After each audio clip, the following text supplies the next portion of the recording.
carving and this incredible sort of soft, undulating front. Where did you get it, and what do you know about it? I got it from an estate sale when I lived in New Mexico. My understanding is that it came through Mexico. There was a U.S. ambassador to Mexico named Louis Perry who got it there, along with what at the time was the world's largest collection of old Sheffield plate silver.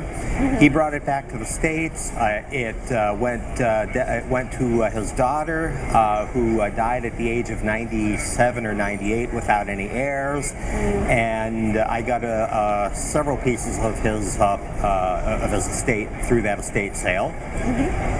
It sounds like a good sale. Yes. Were you told anything about its origins or any sort of history?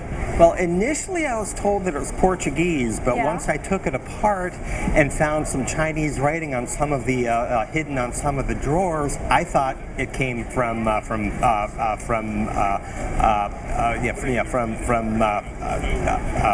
China, and in fact that's where it's from. It's from China. What do you think? It looks like a piece of Chinese furniture? Not really. You know, I think it looks more European. Yeah. And do you know anything about that type of furniture that looks European but was made in China? I think it was made for the export market in China around that time. Yeah, that's actually true. One of the neat things about this is, to me, when I see things like these bureau cabinets, is how a form that is typically English. When I first saw this, I thought, oh, that looks sort of English, but sort of odd or European. And then I looked closer and I saw that incredible sort of bizarre upside down ziggurat or something at the top. And then I saw that funny shell below it. And then the carving, and then the wonderful arches on the doors, and then this incredibly figured wood. And the wood, I don't know if you've tried to figure out what it is. I believe it's Lang Lang.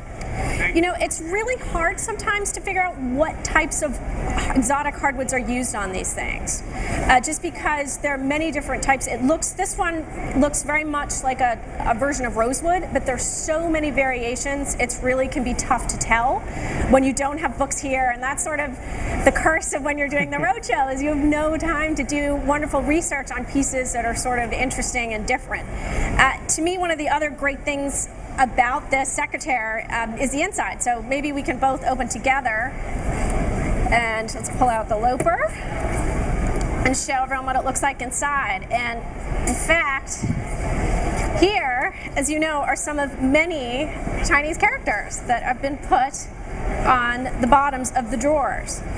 And when I looked at this, I find it so interesting that they're just on the bottoms of the inside. But what I love about this, and which is such a nice sign of quality, this would have been a really expensive piece to buy. A very rich European would have ordered this to be made in China. And to have something like this where each veneer mirrors each other on both sides, this great serpentine undulating form, the carving that's at the top here that mimics jade, Chinese jade. And what I love about these pieces is that each country, this form was invented in England, but the Germans made them, the Italians made them, the Portuguese made them, and everyone put their own little twist on them. And here you've got some Asian cabinet maker who wanted to put his own mark on something that he knew was a really special, high-end quality piece. And something to me that I find so fascinating is that a craftsman is making a piece of furniture that is so alien to their culture. And I find they're probably like, what is this? What am I making? And what's going on here? And it's just such a lovely thing. One of the things with these pieces, it can be tough to tell about age, because with the exotic woods, they look new almost. When you're looking at first glance, I'm sure people at home are thinking, gosh, that looks pretty new. And do you have any idea of when you think the date is for this? My understanding is 250 years. Yeah, that's probably about right. I mean, I have a feeling it's probably about, sort of mid-18th century. Oh. So, at this point, that's about Sounds 250 spot years. on. Yeah, exactly. It's hard to date these, and it also can be hard to decide where they're from, because although you have Chinese characters, that Portuguese thing is a really good insight. And one of the things from that Macau. Yeah, exactly, Macau, because Portuguese colony in China. The thing is, there's so much research going on with these pieces that it can be tough to know. Yes, it was made in Macau, or maybe another colony, or even somewhere else in Asia, but happens to have Chinese characters. Could have been made by a Chinese craftsman somewhere else. So this is a developing field, and that's one of the interesting things about it. Another very Chinese thing. Let's just close this back up. Is the hardware. Do you know anything about that, or what it might be? No, I don't. This hardware is very interesting. I don't know if you realize that your top one is upside down. Yes. And I'm wondering if this piece, as you can see, did have some refinishing done to it, and I wonder if that craftsman, when he worked on the surface, wasn't paying attention.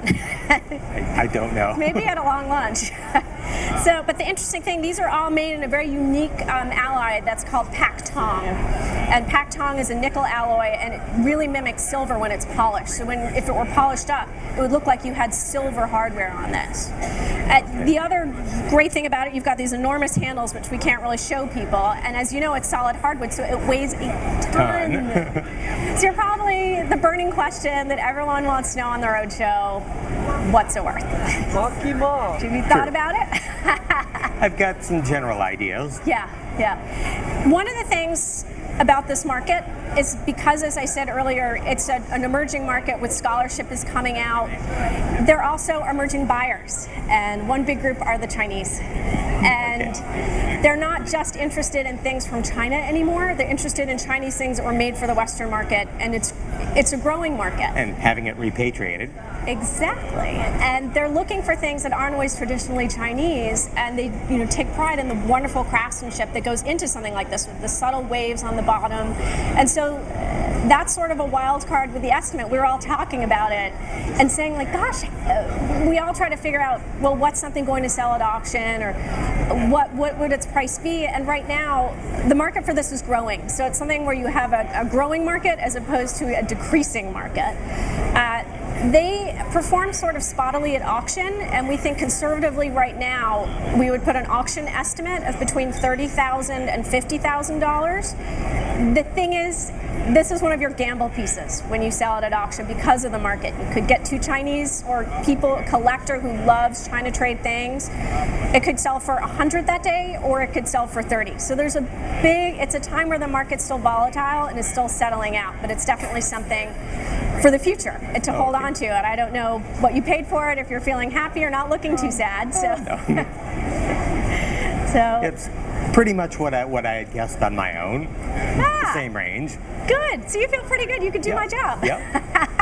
Well, I'm not sure about that, but I'll leave that to you. Yeah. Well, you've done your homework on this. It sounds like you've tried to figure it out on your own and looked into it, and that's really the best thing for people when they're trying to figure out what they have and what it could potentially be worth. Okay. So thanks so much for bringing it in, or having us show everyone what a Chinese version of an English piece of furniture mixed with Portugal and a few other things thrown in. Okay. Thank you very much for your time. Great, thanks. All right, I think we're done. Just continue to look at each other, just freeze. Okay. Hands down on your sides. We're going to get our price shot. Just talk to each other. We can talk to each other. Oh. Yeah, it's so funny with these things, because sometimes they take off, and sometimes they don't. It's not one of those at an auction price where they always sell for a certain amount. They don't come up a lot. Yeah. My appraiser appraised it at 25. I've been told that it could go up to 75. So you're in the range. Yeah. You're right smack in the range that I've been told. Yeah. That's good. So at least you feel like that person knew what they were doing. So I didn't come and tell you, oh, it's $10,000, and you're going, okay, how do I hold it together for the camera? The first appraiser that I had initially thought this was a late 20th century piece. Well, I'm not surprised, because you know what? The finish. And that actually is going to kind of hurt it for some collectors, and you can work on it, but it is it's something that's a little against it. But you've so many other great things about it. You've got the original hardware, you've got interesting carving, you've got great proportions. So there are good things about it, but that will knock out some buyers in the market. Now, the finish, you think, is something that was added later, or do you think that the finish is the way that it was actually prepared in China? This is not the original finish. This was probably stripped, and this was refinished at some point, maybe early part of the 20th century. This sort of very dull surface, you know how you can see it almost sort of shines like this? Yes. It would have a much deeper, sort of richer feel to it, a softer feel, and it would be probably a little less red. So the thing is, patina is as thick as a piece of paper. So it doesn't take much to take it off. But patina essentially is grime. It is, hundreds of years of people's hands touching it, dust, bad air, everything. And that creates that lovely crusty surface. So if I refinished it, I'd wipe all that off? Well, at this point, you can probably bring some of it back. You could try. It's hard with the exotic woods to find, to know what you can do with them. Yeah, and that's something sometimes the cost can be so much that it's not worth doing because you're not going to realize it when you go to sell it. So it'd be something you'd have to decide, yes, it's worth it to me. Okay. No real interest in selling it. Yeah. I love the piece. I love having it around. And that's perfect. And that's you buy things to give you joy. It sounds like you got a good deal at the estate sale. $5,000. $5,000? You're baiting the stock market. There will be many jealous people at home. That is amazing. People in New Mexico don't understand antiques. It's hard. Well, it's not part of it might not be just part of what they've grown up with and what they think. I think what people think of as antique. That's the hard thing. So, well, this is a great piece, and thank you for coming with it. Thank you. Oh, do we need to do anything else from the truck?